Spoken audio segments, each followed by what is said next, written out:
Bad Weather Freak here. I wanted to make another video, and this video is going to go in a little bit more depth as far as some of the tools that we have available. Not just people that make weather videos, but also professionals, meteorologists, and others. And if you have been watching enough videos, you're going to notice that a lot of people make reference to this site, tropicaltidbits.com. This site is a very, very awesome tool. It's actually it was made by Levi Cowan, and he made it available to everybody. So if you come to this website, make sure to support him, either donating or becoming Patreon or supporting any of his social media. But the cool thing about this website is you have just about anything to stay informed. He has current storms tab. If anything is happening, it will show up here. See the thing with the invest. This is stuff that is happening in other parts of the world, but some of the tracks, models, and all that stuff. So it's very cool information. Now, if you had a current storm that it formed and the weather people want to investigate it, then they will send out planes. Well, this is where the plane information is going to be. And those planes are called hurricane hunters. So this is what basically will be showing, and you can track where in the hurricane they are, and their measurements that they're taking, the wind speed, and all that stuff. Now you have also the satellite imagery. Here you can choose by area. So for example, this area here, it's a very broad area, and as you can see, I'm here in Florida, about right here. We're about to get hit with some not as bad storms as, of course, what we had last week, but pretty good thunderstorms and rain that we're gonna get today. So you can use this here to track precipitation. Gulf of Mexico, a little bit better view. You can see how the system evolved and it's heading our way. Yeah, and you have different options here also. You have the current satellite imagery you're seeing. You have the water vapor, which is pretty cool. This is the gray area is drier air, and this is moisture that you're seeing, and that's what we basically are getting. Again, heading our way. Now, if I go back, let's take a look at Western Atlantic. So same thing, not a whole lot going on. It's a little bit of showers down here. Same thing here. Okay. And you have all parts of the world basically. See, this is actually Africa, and this is an area that we're gonna be looking in during hurricane season, because everything is indicating that we're gonna have a strong they call it a West African monsoon, and that's basically rain season in Africa. But the problem with that is when it's really wet, it shoots out thunderstorms, and that's what basically starts developing and heading our way. So that's very important chart to look at also. Now you have also the forecast model. This is very popular here. Here shows you the last day it was updated, the forecast. Here you have it automatically defaulted for the United States. When hurricane season comes, usually I like to use this one right here, the North Atlantic and the tropic section. Why? Because it's basically taking consideration everything in the tropics, Western Caribbean, and the majority of the United States. So here you can let it play, so it shows the forecast into the future. Or you can do it manually if you want to mess with it and push it forward, go back, and kind of trying to figure out a track for a specific hurricane. Here you can adjust the velocity so it moves quicker every time you click on it. Yeah. Here you can change the different models. So for example, you can do the European model. You can move it back in time. You can see, you know, what the European model is forecasting. And this is pretty cool here, because when you get storms, you can use all these models: European, the American model, GFS, Canadian model, the Navy model, and these other ones. I think this is Japanese model. There's a couple other ones, but the main ones that I use is European, GFS, and the Canadian model too. So probably these three right here. I still look at all of them, but these are the main three that I look at. And this is pretty cool because, again, it shows you where the hurricane is projected to be heading. And this is like very, very important. This is key right here. And talking about that, let me go back and move this a little bit further. So if we move this back, okay, this is today. And I see this is very important that whoever lives in this area, again, unfortunately, the southern states, part of Texas, the same areas that got hit by the tornadoes last Sunday, they're looking at possibly getting hit again. And you can see it here. Same scenario you might have. You can see how there was a low system. If I go back, you see the low pressure. So it's the same scenario. You have system of low pressure coming down. Then you have moisture coming up from the Gulf, like some warm moisture coming up from the Gulf. Then you have the jet stream kind of shooting through here. And the jet stream is basically strong currents. So you got low pressure, drops the pressure, warm moisture coming up, and then you have the jet stream fueling the faster wind speeds. All those ingredients are gonna create a tornado outbreak, and that's exactly the same thing that we're seeing here, just like last Sunday. So if you look at here, this is also Saturday, and into Sunday basically. It's let me go back. So this is 36 hours into the future, pretty much. Now I think this is calculated 24 hours of today and 12 hours of tomorrow. I believe so. So as you keep moving forward, Sunday into Monday, that's when you're starting to see. Just like last time, the same thing. Into Monday was in the Carolinas. So that's very important. So whenever you have hurricanes around this area, they look like this, kind of like circular like that. Yeah, and it shows you the pressure of the storm. So you have multiple systems here.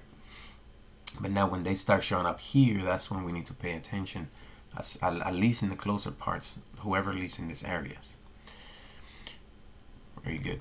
So here, again, this is actually, if there was any storms, it would show here also on hurricanes. But that's some of the little tools, pretty basic, and that I wanted to show you and share with you, so you can take advantage and use them whenever hurricane season will be coming. Now let's go back to, let me see. Well, let me show you this one too. Analysis tools. That's another pretty cool one. Same thing. You have the satellite imagery forecast. That's the same page that I showed you, and a little bit of information as far as the temperatures, sea surface temperatures. See, like right here, very warm here, a little bit colder patch, but overall everything is just about ready for support any hurricanes. Here, pretty cool, shows you years of hurricane activity, frequency of category 1 hurricanes and others, tropical storms, stronger hurricanes. So it's pretty cool. I'm telling you a lot of information that you want to take advantage of. Now, another thing I wanted to share with you guys, it's the National Hurricane Center has this pretty cool page as far as, it's called Tropical Cyclone Climatology. Very, very cool information. if you can show it. Let me go back. Let me try that again. No? Okay, looks like that page is down then.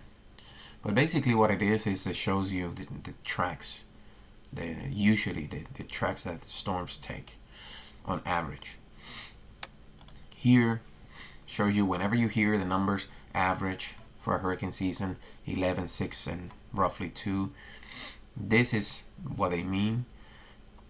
Beginning of the season towards the end of the season, which is November 30th. But this is what they mean here. Now, on average, and this is very outdated because this is up to 2009. So since 2009, we have had a lot of storms.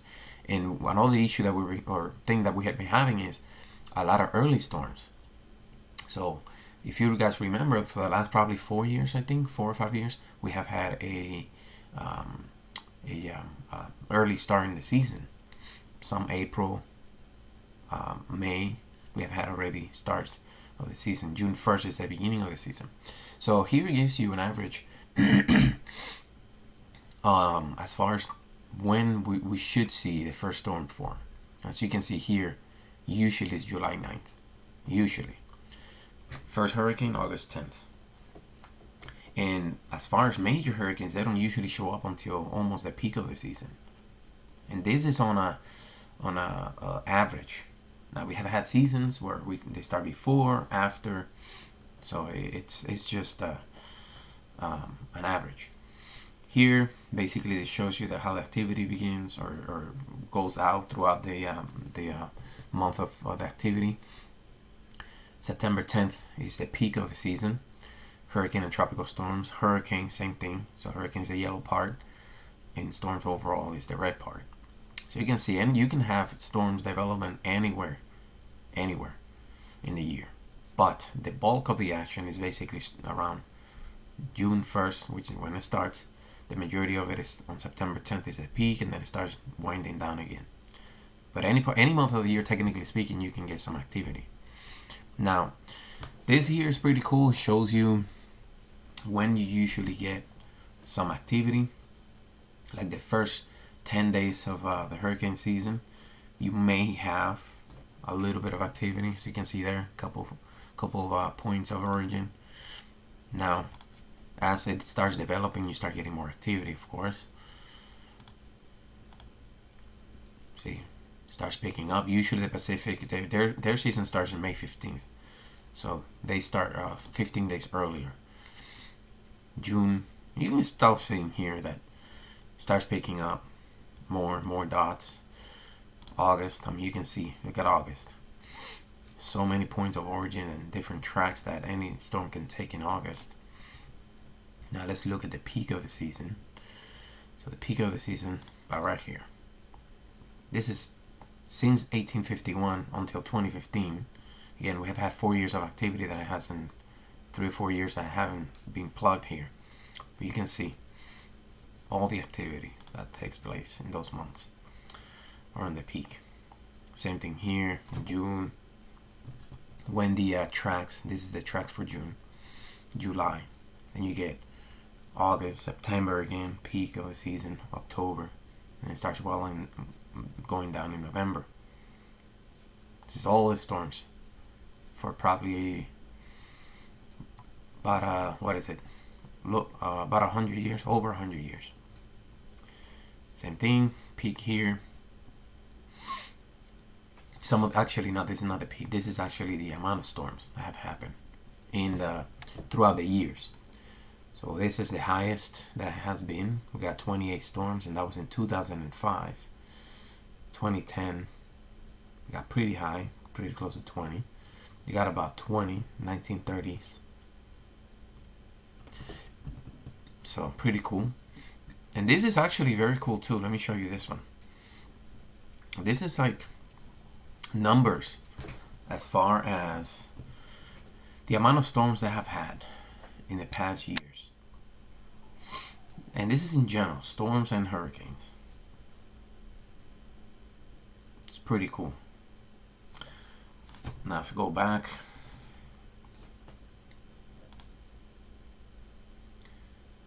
see again, major hurricanes. So a lot of them actually. The red, it seems like the worst that has been hit by major hurricanes in history. Very cool. All right, guys. One more thing I wanted to show you is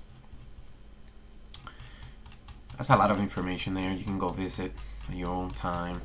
National Hurricane Center dot or NHC and the NOAA.gov.